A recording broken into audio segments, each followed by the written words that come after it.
His morning crew out with Plumb today, who I think you just turned 40 how long ago? March 9th. And you were like very proud of it on Instagram. Oh, yeah. 40's not the new 30. That's what people say when they wish they were still 30. I don't want to be 30. I want to be 40. I know so much more than when I was 30, and 40 rocks. So what is that all about? I just think it's silly. I think it's silly when people are like, oh, 40's the new 30. And I'm like, no, 40's 40. And I'm really proud to be 40. I'm happily married for almost 15 years. I have 3 really great kids. Why would I be 21?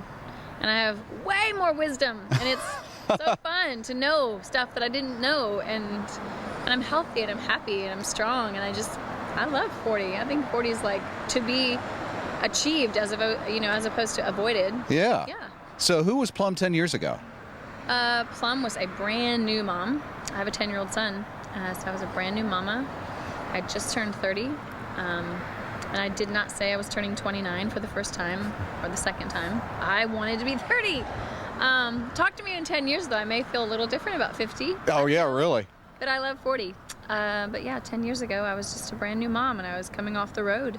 I didn't realize I was going to be coming off the road for a while because I had 3 children right in a row, which was not planned. And so at that time, he just went everywhere that we did. And then by the time he was 1, I was expecting number 2. And by the time he was 1, I was expecting number 3. But they're here tonight, here in Charleston, and they're 6, 8, and 10 now. And you homeschool? I do.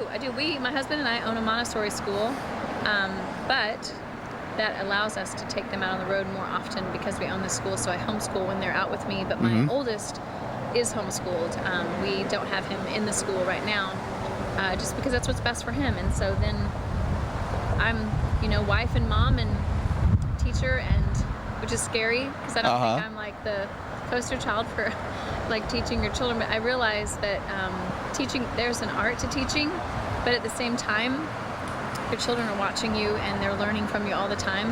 And I've learned the value in practical life, which is a term in Montessori that we use for like, my boys know how to pump gas now, and they know how to do the dishes and put them away, and they make their beds, and they make breakfast, lunch, dinner. They help with all of these like real life skill things that I think sometimes there's such an emphasis on education of academically of what you know, what you can memorize, but then people that come out of that often have their social skills are challenging, their work ethic is challenging, and I'm like, I want to have really strong character kids that are hard workers that you can count on to be capable to do whatever it is you need to do. It doesn't matter to me if they can tell you their multiplication tables in like 86 seconds or less, So I definitely value education, but I value character a lot more. So I love to pour into them that way. And knowing how to pump gas at 10. I mean, that's a pretty good achievement, I mean, he was pumping gas the other day for me, and this lady rolled her window down, and she was like, how old is he? And I said, he just turned 10.